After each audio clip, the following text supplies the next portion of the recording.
Eggman. Thank you, Mr. President and members.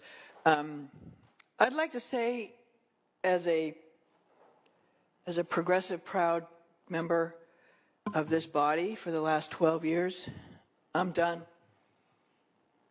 I'm done with us protecting people who would buy and abuse our children. I'm done.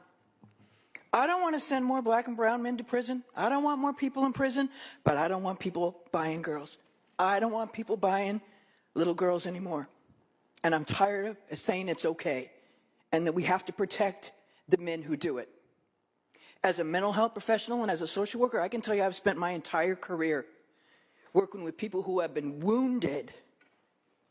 I'm not going to say beyond repair, but they have been wounded to their core by the abuse that's been heaped on them, oftentimes by those that they love and look to protect them.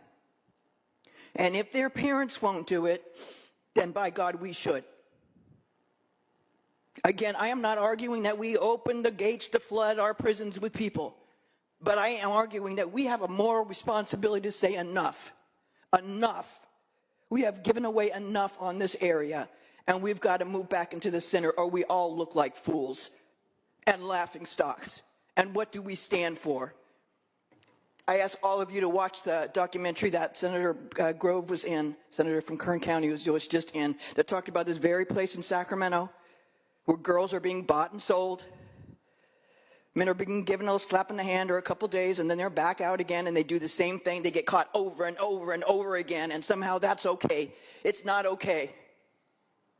It is not okay anymore, and no more am I watching. Like I said, I'm leaving, but the rest of you who are going to be here for a while, let's get our stuff together and really start focusing on some of the important things. We talk about learning, and we talk about being safe.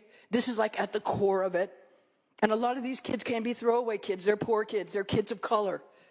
But they shouldn't have to live a life determined by what happens to them by others at a very young age and by have the Democratic Party of California say it's okay. It's not okay. And I'm not doing it anymore, and I hope none of you do too. We have to be able to draw a line, and for me, I'm drawing a line. I urge your I vote.